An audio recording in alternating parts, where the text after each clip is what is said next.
嗱，咁咧而家又係同雅各嘅旅程啊。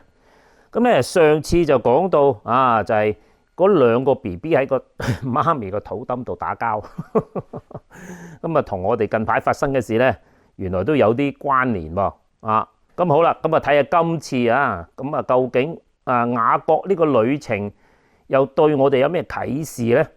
好啦，咁咧就係今日咧就係創世記嘅25章啊，27節到34節啊，好快咁讀俾大家聽先嚇。咁咧佢就話兩個孩子咧漸漸長大喎，咁啊以掃咧就善於打獵啊，常在田野啊；雅各咧為人安靜啊，常住在帳棚裏喎。咁就以撒咧就愛以掃，因為咧常吃他嘅野味啊。咁啊利百加就卻愛雅各。有一天啊，雅各就熬湯啊，以掃咧就從田野回來就累昏了。咁啊，以掃就對雅各說啦：啊，我就累昏了啦，求你把這紅湯就給我喝。因此咧，以掃又叫以東啊。咁啊，雅各就說啦：啊，你今日就把長子名分就賣給我吧。咁樣，咁啊，以掃說：啊，我將要死啦！啊，這長子名分啊，於我有什麼益處咧？咁啊，雅各就說啦：啊，你今日就對我起誓吧。啊，以掃就對他起了誓，啊，把長子嘅名分就賣給雅各。咁啊，於是咧，雅各就將餅和紅豆湯啊，給了以掃啊。以掃吃了喝了，就便起來走了。啊，這就是以掃啊，輕看了他長子嘅名分。好啦，嗱，咁啊，紅豆湯可能係今日嘅紅豆沙或者係紅豆冰啦嚇，咁啊諗起咧都流口水啊！啊，好啦，咁咧就而家好快咁啊，同大家再睇翻個經文一次啊，然後再睇深入啲啊，究竟上帝會同我哋講啲乜東東咧啊？咁好啦，咁就話兩個孩子就漸漸長大啊，即係呢句説話真係即係如果你對父母講咧，真係好多迴響啊，因為咧。你就睇住個 BB 啊，由細就慢慢變大啊！咁當然啦，咁個身體就變大啦，原來性格都開始有分別喎。啊，記住啊，佢兩個係孖胎啊，好可能咧就唔係同一個卵子嘅，因為咧一個就毛神神，一個就滑捋捋，咁所以咧佢哋應該係兩個細路咧個 DNA 應該係唔一樣嘅。但係話晒，大家都係同一個胎出啦嚇，時間差唔多，又係同一個家庭嚇，竟然一個就中意打獵喎嚇，好好動嘅啊，另外一個咧就中意留喺屋企啊，做個宅男，中意在棚裏喎嚇。好啦，咁咧28節就講到以撒就愛以掃啊，聖經就好妙啦，講埋原因添，因為佢常吃佢嘅野味喎。咁即係話咧，呢兩個人啊，以撒啊就係佢個老豆啊，同個以掃咧都係中意口腹之欲啊，中意食嘢，所以咧佢哋兩個就投契啦。咁但係咧，利百加就愛雅各喎。嗱，呢度咧，其實如果大家留心咧，其實都出現家庭問題啦，即係話咧啊各有偏好啊。嗱，呢樣嘢即係喺或者大家都年紀大啦，都做過父母啊，咁我就得一個啫啊，所以咧就冇呢個問題。咁但係如果你係多過一個細路嘅話咧，呢個就其實係一個問題嚟嘅，因為咧兩夫婦其實係應該唔可以偏其中一個嘅啊。咁你偏其中一個咧，就會令到另外一個你話妒忌啊，或者有反效果啦。所以做父母咧，對住兩個仔女或者更多啊3、4個嗰啲咧。你要個個都要咁公平先得噶嘛？咁喺呢度咧，好明顯就係以掃咧就好討啊以撒開心，因為佢有好嘢食噶嘛。好啦，咁再落咯啊！咁咧就有一日雅各就中意煮嘢食，似我個仔，佢又中意煮嘢食。係啦，咁但係咧以掃咧就哇，即係打完獵就話累昏了咁樣嚇。嗱喺呢一度咧就。好明顯啦，以掃咧就係喺度煲緊紅豆湯啊！嗱，佢就叫紅豆湯啦，咁其實就可能紅豆沙啊，或者叫做 lentil soup 即係啲豆嘅嚟熬湯啊。咁就嗱呢度好妙咧，就係聖經就話以掃咧就叫以東啊。其實以東咧呢個字其實係紅色咁解嘅，因為咧以掃俾人笑足一世咧，就係因為佢飲咗呢個湯啊，係啦。咁所以咧啲人都係用紅豆湯嚟笑呢個人嘅啊。一提起紅豆湯咧，咁啲人就會知道呢個人咧就將自己嘅長子名分就賣咗俾雅各，係啦。嗱咁後邊啊，其實你再諗一諗咧，就係咪真係會餓死人咧？梗係唔會啦！你攞個蘋果攞個生果食咗佢咪得咯？係都要問雅各要攞啲紅豆湯嚟飲。嗱，但係雅各咧啊，亦都喺呢個你可以話趁火打劫啦，就叫佢不如咁啦，你就將你個長子名分就賣俾我啊！嗱，咁呢個交易咧其實真係唔係好平衡嘅。但係個重點就係留心啊，最後嗰度就話以掃吃了喝了啊，就便起來，係啦。這就是以掃輕看了他長子的名分。嗱，咁啊好明顯咧，就係其實以掃啊，包括埋以撒都係口腹之樂啊，見到好嘢食咧，乜都唔理噶啦啊，即係連自己姓乜都冇所謂啊，賣埋個長子名分俾你又如何啊？總之好嘢食就得噶啦嚇。嗱，咁啊呢啲咧就係比較縱慾自己嘅啊。佢諗都冇諗過，原來嗰樣嘢咁重要，而佢竟然輕看咗佢嗰個長子名分。嗱，咁啊嗱經文就讀到咁上下啦。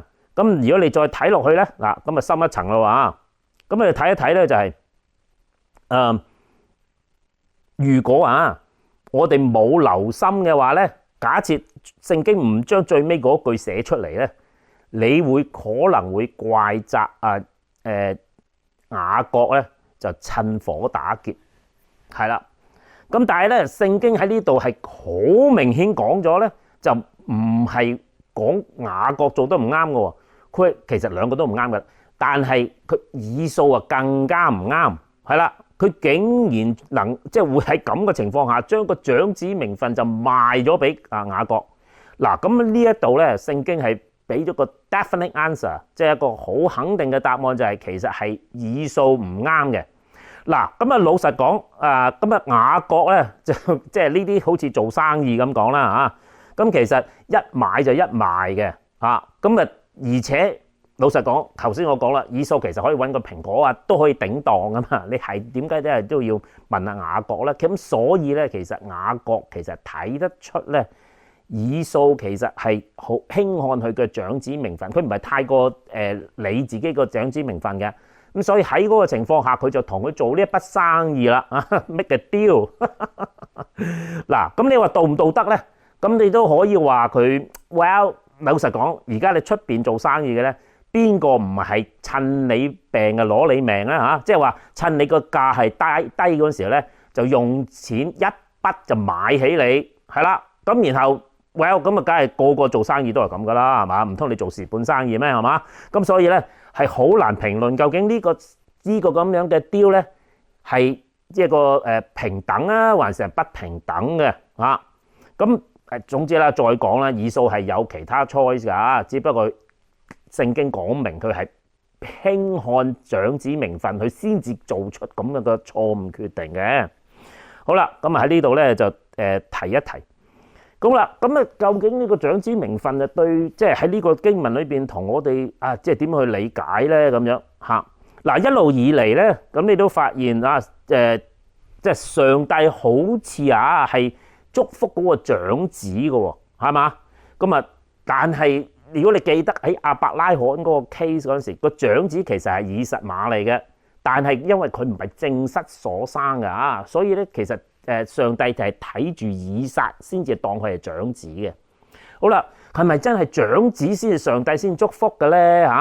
係咪即係雅各喺呢個 case 係咪即係俾咁樣買咗佢翻嚟，咁都上帝祝福佢係嘛？係咪上帝好講啲名銜嘅咧？咁你遲啲你就知噶啦，梗係唔係啦。嗱，一陣間開估 OK， 好，咁咧就點樣去睇呢件事咧？咁其實咧我。轉一轉個話題啊，等大家容易啲明白啊！唔知近排啊，大家有冇睇過一套啊？喺 Netflix 咧有套戲叫做《the Crown 啊，即係個冠啊嚇，係講伊麗莎白女王第二世嘅，係啦。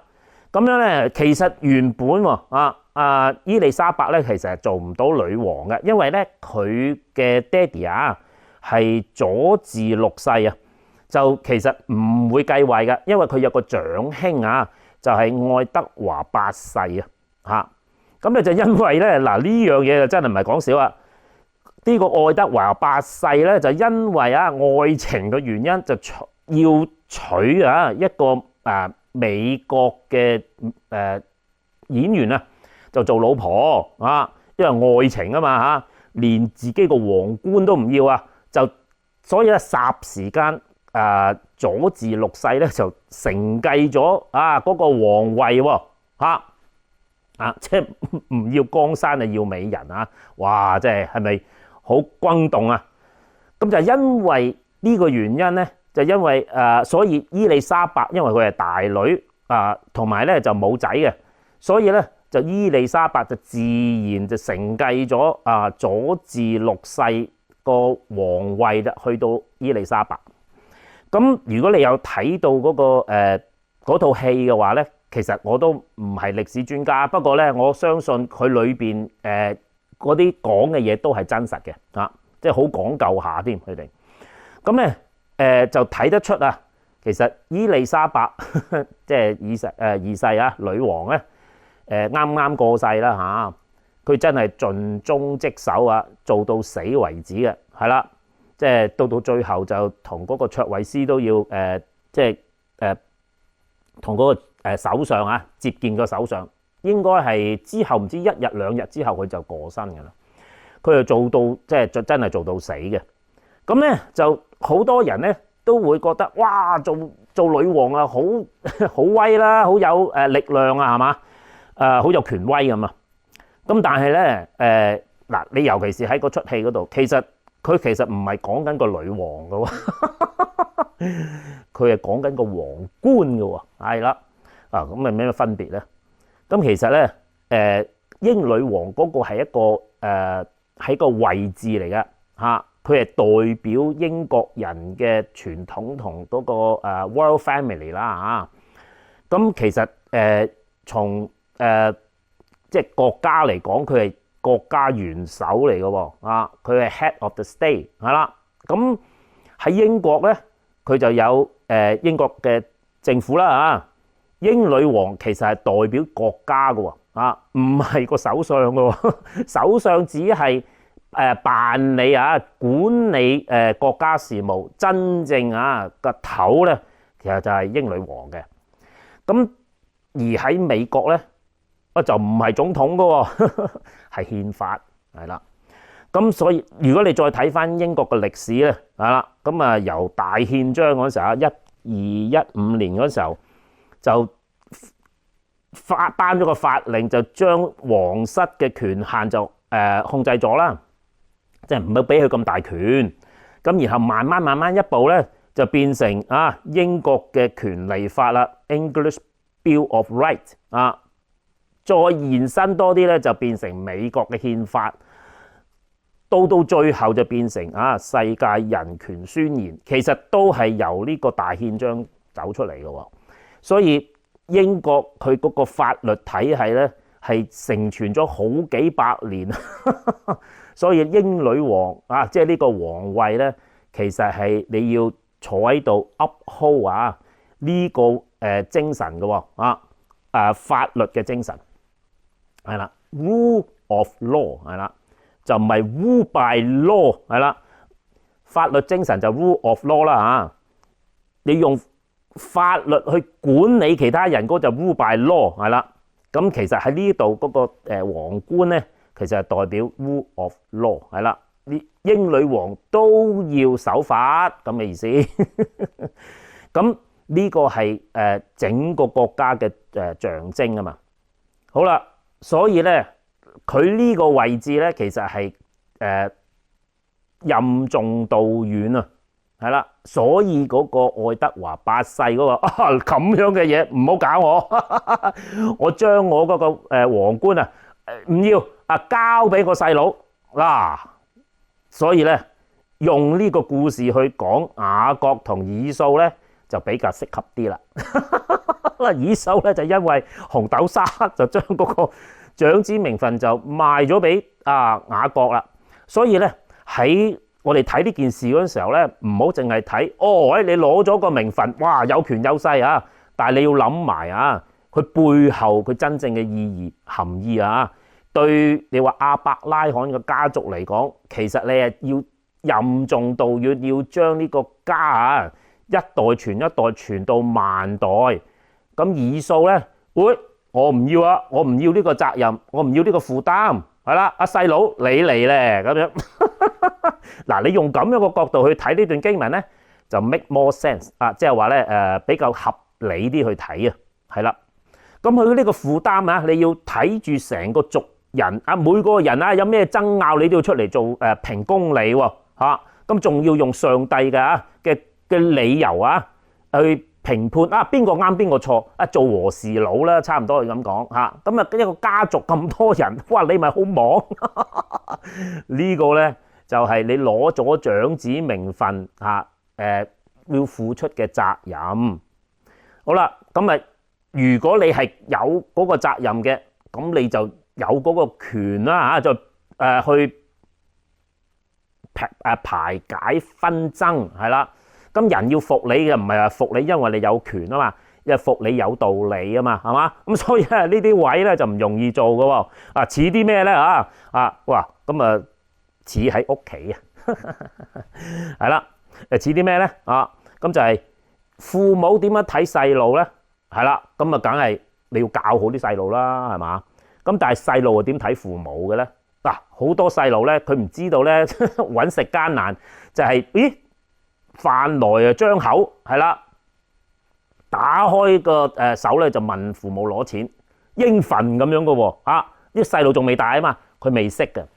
到佢做咗父母嗰陣時你就知啦。原來嗰啲錢唔係天跌落嚟啊，原來要自己好辛苦揾翻嚟嘅。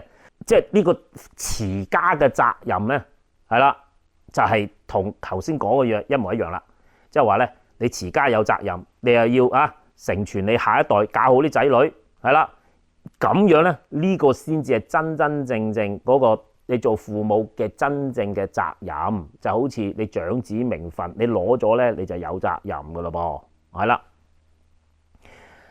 好，咁你喺呢度開估啦。就係咪上帝咧？淨係投生我先至保守你嘅？